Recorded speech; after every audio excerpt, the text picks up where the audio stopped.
வரகு அரிசி 1 டம்ளர் எடுத்துக்கணும். தண்ணி ஊற்றி நல்லா அலசிடணும். ஒரு 3-4 தண்ணி ஊற்றி அலசினோன்னா தான் அதில் இருக்க அழுக்கு போகும். இல்லாட்டி அழுக்குறையே இருக்கும். தண்ணி வெள்ளையாக வரளவுக்கு கலராக இருக்குது பாருங்கள். தண்ணி எப்படி அழுக்காக இருக்குங்க, அந்த அழுக்கெல்லாம் போகணும். ஒரு 3-4 தண்ணி ஊற்றி அலசிட்டோன்னா வெள்ளையாகிடும். 5-6 தண்ணி ஊற்றி அலசி எடுத்துட்டேன். இப்போ வெள்ளையாக இருக்குது பாருங்கள். நம்ம 10 டம்ளர் தண்ணி ஊற்றிக்கணும். இப்போ எப்படி வெள்ளையாக இருக்குன்னு பாருங்கள்.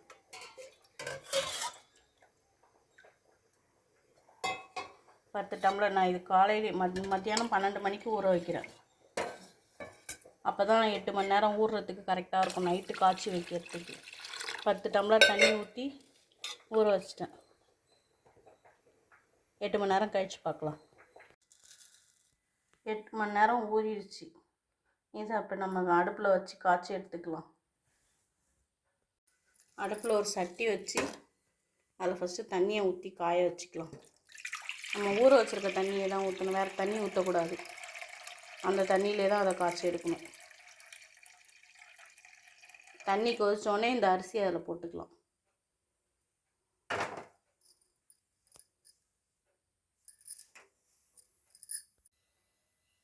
ஒரு சட்டி வச்சு தண்ணி ஊற்றிக்கணும். நம்ம ஊற வச்சோம்ல அந்த தண்ணியை ஊற்றிக்கணும். அந்த தண்ணி கொதிச்சோடனே அரிசி எடுத்து அதில் போடணும்.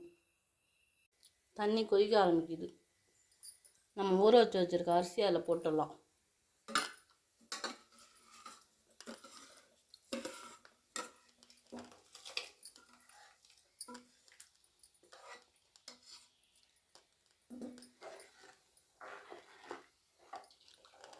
மூட வேணாம், அப்படியே வேக வச்சோன்னாலே வெந்துடும். கொஞ்ச நேரம் கழிச்சு பார்க்கலாம். வேக வச்சு கரெக்டாக 5 நிமிஷம் ஆயிடுச்சு. இது வெந்திருக்குது. சாதம் மாதிரி சாப்பிட்றவங்களுக்கு வேணும்னா இது போதும், ஓகே. கஞ்சி மாதிரி குடிக்கிறதுக்குன்னா இன்னொரு 10 நிமிஷம் வேகணும். அப்படியே பூக்க வெந்து வந்துடும். அப்போ தான் கஞ்சி மாதிரி குடிக்கிறதுக்கு நல்லாயிருக்கும். நல்லா பூக்க வெந்துருச்சு.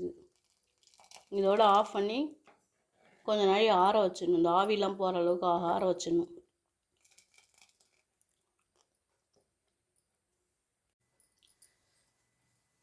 இப்போ இது நல்லா ஆறி போயிடுச்சு. ஆவி வந்ததெல்லாம் அதுவும் ஆறி போயிடுச்சு.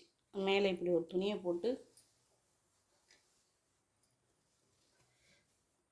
டைட்டாக மூடி வச்சிடணும்.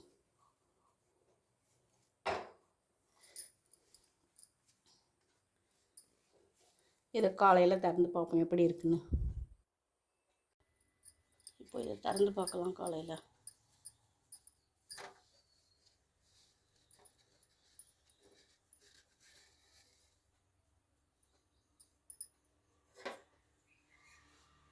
எப்படி இருக்கு பாருங்கள்.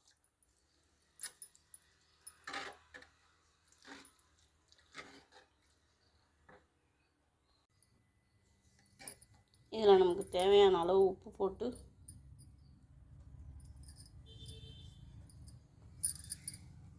மோர் ஊற்றி கரைச்சி குடிச்சிக்க வேண்டியது தான்.